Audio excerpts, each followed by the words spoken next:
sweet little children, my loving children, I hope you all are fit and fine at your homes. Today I am Mrs. Rashmi, your Hindi teacher, welcome you all to my Hindi language class. Dear children, today we will learn Hindi व्याकरण से हम आज क्या सीखेंगे पाठ 3 शब्द विचार। तो चलिए शुरू करें। अब देखिए शब्द विचार के अंतर्गत जो हमारी हिंदी व्याकरण है उसमें शब्द विचार जो अध्याय है हमारा 3, उसमें हम क्या सीखेंगे? शब्द विचार, उसकी परिभाषा, भेद और उदाहरण। तो चलिए शुरू करें।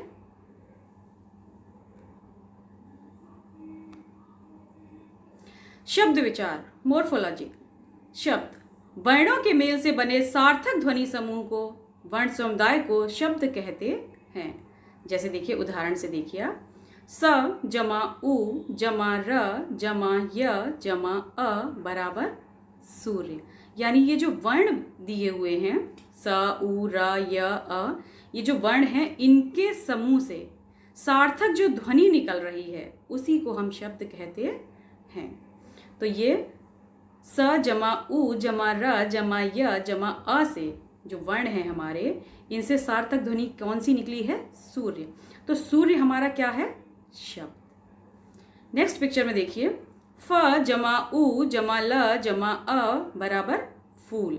तो ये जो फ उ ल अ ये जो वर्ण हैं इनके मेल से जो सार्थक ध्वनि निकली है फूल, वो फूल हमारा क्या है?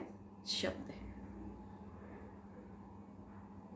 देखिए जो अभी हमने शब्द पढ़े हैं उनमें क्या था? वर्णों के मेल से बने थे वो। इनका उच्चारण करने से इनके अर्थ भी स्पष्ट होते हैं, यानी जब हम इनको बोलेंगे तो उनके अर्थ स्पष्ट हो जाएंगे। यहाँ यह भी ध्यान रखना चाहिए कि वर्णों के सही मेल से ही शब्द का निर्माण होता है। देखिए यहाँ आपकी समझने वाली बात है कि वर्णों का मेल तो हम कुछ भी लिख सकते हैं, क ख ग कुछ भी लिख सकते हैं, लेकिन इसका सार्थक अर्थ निकलेगा तभी हम उसको शब्द कहेंगे, अर्थात हम उसको शब्द, अन्यथा हम उसको शब्द नहीं कहेंगे। देखिए गलत मेल से बने शब्द का कोई अर्थ नहीं निकलता है, जैसे कीड़ल। अब ये क्या है? वर्णों का समूह तो है लेकिन इसका सार्थक अर्थ नहीं निकल रहा है, तो हम इसको शब्द नहीं कहेंगे। अगर इस जगह लिखा होता लड़की तो उसका सार्थक अर्थ निकल रहा है, तभी हम उसको कहेंगे शब्द। तो हमें याद रखना है कि वर्णों के गलत मेल से शब्द का कोई अर्थ नहीं निकलता, उसे हम शब्द नहीं कहेंगे। तो हम शब्द किसे कहेंगे? वर्णों के सही मेल से ही शब्द का निर्माण होता है। अतः वर्णों के गलत मेल को शब्द नहीं कहा जा सकता, वर्णों के सार्थक मेल को ही शब्द कहते हैं। कई बार मन में सवाल उठता है कि जिन शब्दों को हम बोलते हैं या लिखते हैं आखिर वे आए कहाँ से हैं, इनके कौन से स्रोत हैं, ये बने कैसे हैं? इसके उत्तर में हम कह सकते हैं कि जब हम शब्द को ध्यान से देखते हैं तो पता चलता है कि कुछ शब्द भारतीय भाषाओं से लिए गए हैं, कुछ विदेशी भाषाओं से, कुछ ऐसे शब्द भी हैं जो देशज का, जिन्हें हम देशज कहते हैं। आओ इनको हम विस्तार से सीखें। चलिए अभी हम इनको पूरे विस्तार से समझेंगे। अभी हम देखेंगे शब्द विचार। अब शब्दों का वर्गीकरण देखिए आप। शब्दों का वर्गीकरण निम्नलिखित आधारों पर किया जाता है। सबसे पहले अर्थ के आधार पर, उत्पत्ति या स्रोत के आधार पर, प्रयोग के आधार पर, बनावट के आधार पर। ये क्या है? इनको वर्गीकरण में शब्द को कितने भागों में विभाजित किया गया है? 4 भागों में। तो देखिए सबसे पहले हम सीखेंगे इसका पहला भाग, अर्थ के आधार पर। अर्थ के आधार पर शब्द 2 प्रकार के होते हैं, सार्थक शब्द और निरर्थक शब्द। तो पहला है आपका सार्थक शब्द। जिस शब्द का कोई निश्चित अर्थ होता है वे सार्थक शब्द कहलाते हैं, जैसे पर्वत, रोटी, श्याम, राम, घर, जिनका सार्थक अर्थ निकलता है उनको हम सार्थक शब्द कहते हैं। ख है निरर्थक शब्द। जिन शब्दों का कोई अर्थ नहीं होता है वे शब्द निरर्थक शब्द कहलाते हैं, जैसे धोती बोती, रोटी बोटी आदि। यहाँ बोती और बोटी, धोती तो जिसका सार्थक शब्द अर्थ निकल रहा है, रोटी का भी निकल रहा है, लेकिन बोती और बोटी इन दोनों का क्या है? सार्थक अर्थ नहीं निकल रहा है, तो हम इनको शब्द नहीं कहेंगे। अभी देखिए नेक्स्ट क्या है, उत्पत्ति या स्रोत के आधार पर। उत्पत्ति या स्रोत के आधार पर शब्दों के निम्नलिखित 5 भेद होते हैं। उनमें से पहला है आपका तत्सम शब्द। तत् जमा सम बराबर उसके समान। अपने मूल रूप में प्रयोग आने वाले संस्कृत भाषा के शब्दों को तत्सम शब्द कहते हैं। यानी जो संस्कृत भाषा के शब्द हैं लेकिन हमारी हिंदी भाषा में ज्यों के त्यों प्रयोग किए जाते हैं, वो कौन से शब्द हैं? दुग्ध, पुष्प, दध्य, आम्र आदि, ये संस्कृत भाषा के शब्द हैं जो हमारी हिंदी भाषा में एज इट इज यूज किए जाते हैं। नंबर ख है आपका तद्भव शब्द। संस्कृत भाषा के जो शब्द बदले हुए रूप में है, तो ये भी संस्कृत के भाषा के शब्द हैं, लेकिन बदले हुए रूप में जो प्रयोग किए जाते हैं उन्हें हम तद्भव शब्द कहते हैं। जैसे दुग्ध से क्या बना? दूध, दध्य से दही, घृत से घी, अग्नि से आग आदि। इसका तीसरा है उत्पत्ति के आधार पर, तीसरा क्या है देखिए,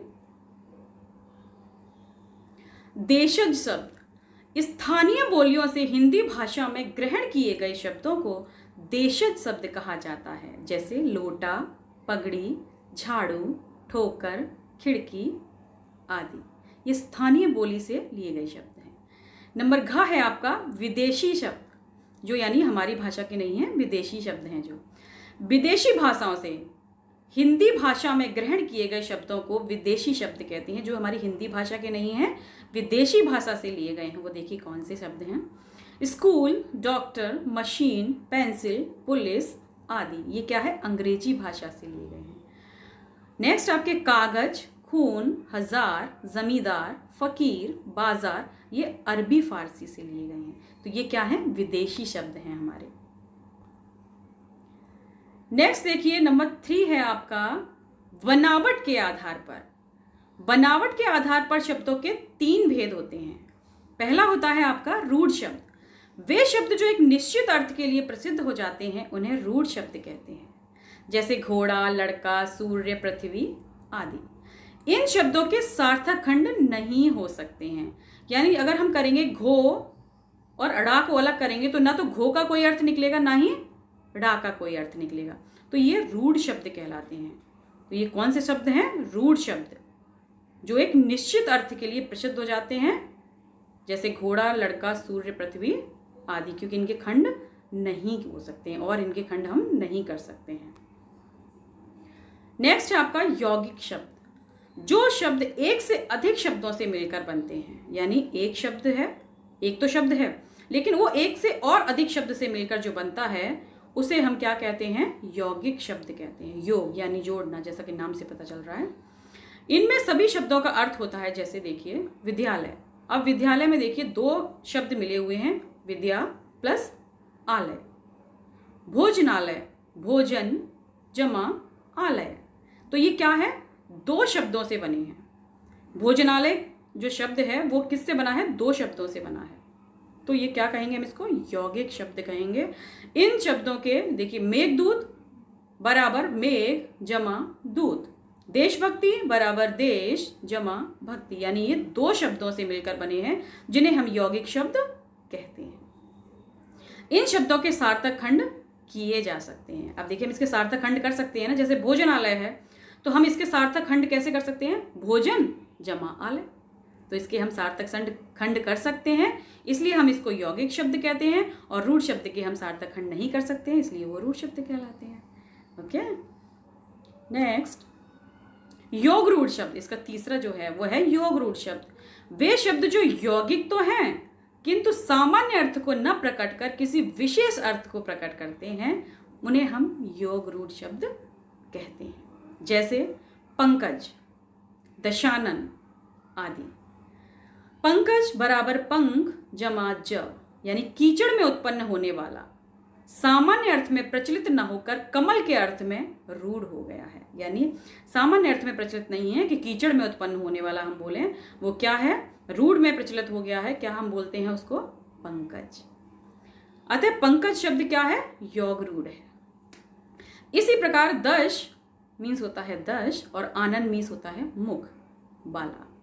रावण के अर्थ में प्रसिद्ध है। हम दशानन बोलते हैं ना रावण को, क्योंकि उसके 10 सिर हैं, तो हम उसको क्या बोलते हैं? दशानन बोलते हैं, जो कि रावण के अर्थ में प्रसिद्ध है।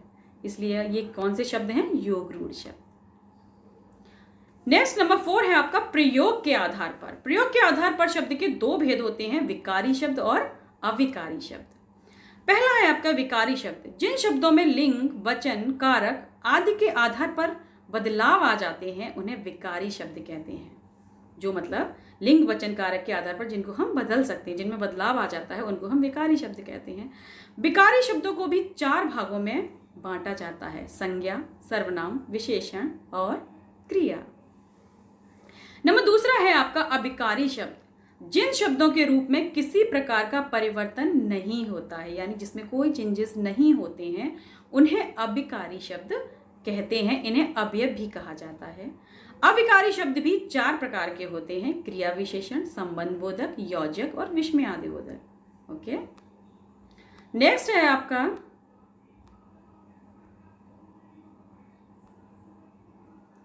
अभी हम सीखेंगे मुख्य बातें जो हमें याद रखनी चाहिए, जो हमने इस चैप्टर में सीखी हैं, उसकी इंपॉर्टेंट पॉइंट्स हैं आपके, जो आपको याद रखने हैं।